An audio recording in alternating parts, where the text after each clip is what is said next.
The Bentley Continental GT is the most successful model in the British brand's long history.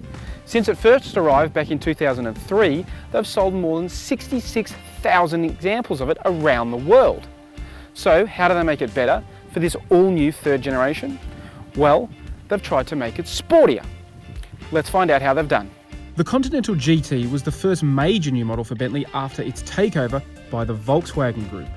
It helped re-establish the British marque as a serious luxury player, and one that could do more than just big, boxy luxury sedans. While the new GT continues a familiar look to its predecessors, as is so often the case with luxury cars, the devil is in the detail. Details like these headlights.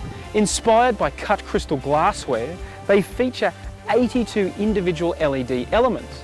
And then there's the grille, which may look similar, it has that classic Bentley shape, but is actually lower and wider to improve the overall stance of the car. While the styling may be evolutionary, underneath there are all new underpinnings that are largely shared with the latest Porsche Panamera, courtesy of those Volkswagen Group tyres. It rides on a slightly shorter wheelbase than the Panamera and features a tweaked version of its electromechanical suspension. But the key new addition from Porsche is the 8-speed dual-clutch transmission. Bentley ditched its traditional torque converter type gearbox for the dual-clutch because it allows for ultimately sportier driving characteristics. One element that's pure Bentley though is the engine. It's the brand's trademark W12 configuration, measuring 6 litres in capacity and backed up by a pair of turbochargers. That means it produces 467 kilowatts of power and a staggering 900 newton meters of torque. Of course, with all that grunt, the Conti GT is a fast car. I mean, it builds speed effortlessly, despite the fact it is a big machine. I mean, it's 2 tons of car. But put your foot down and it just goes. But the big ticket item that Bentley hopes will really transform it into a sporty car is the transmission. The switch to a dual clutch was actually a big part of the reason why this car has been so delayed from when it was originally unveiled. Bentley was adamant that they had to get the dual clutch smooth enough and refined enough for cruising around. They felt confident that it was sporty enough, but they were worried that it just wasn't going to have that level of sophistication that Bentley customers are used to. And I've got to say that was a well-founded fear, because dual clutches naturally have a certain amount of jerkiness to them that you don't get with a traditional torque converter. Have they succeeded? It's a bit of a mixed bag, to be totally honest.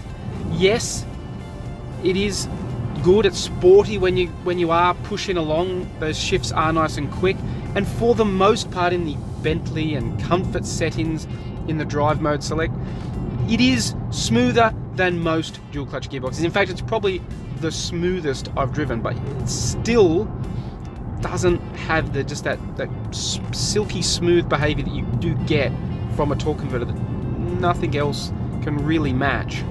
Just to try and highlight some of these new sportier aspects, Bentley has given us an opportunity to drive the Conti GT on some twisty mountain roads today, just south of the Gold Coast down towards Byron Bay.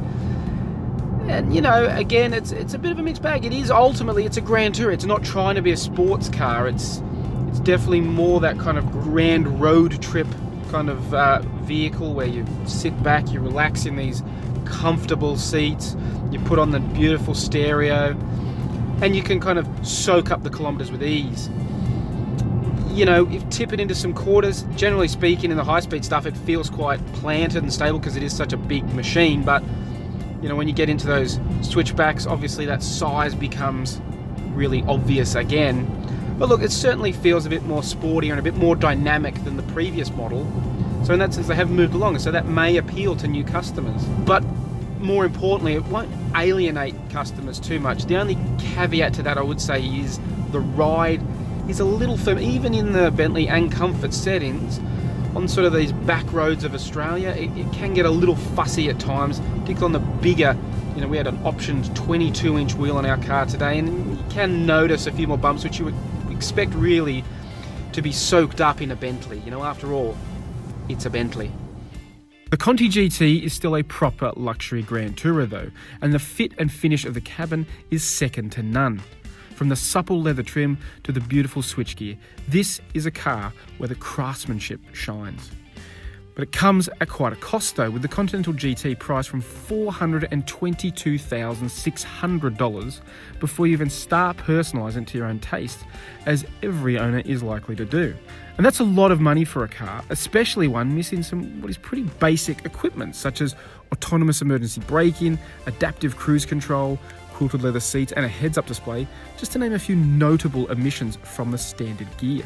But with such a competitive luxury car market, Bentley may have made its own life harder than it had to be. Fortunately though, the Continental GT has few true rivals. The company's attempts to add a more sporty character have ended in mixed results, but at its core, it remains one of the finest luxury Grand Tourers in the world.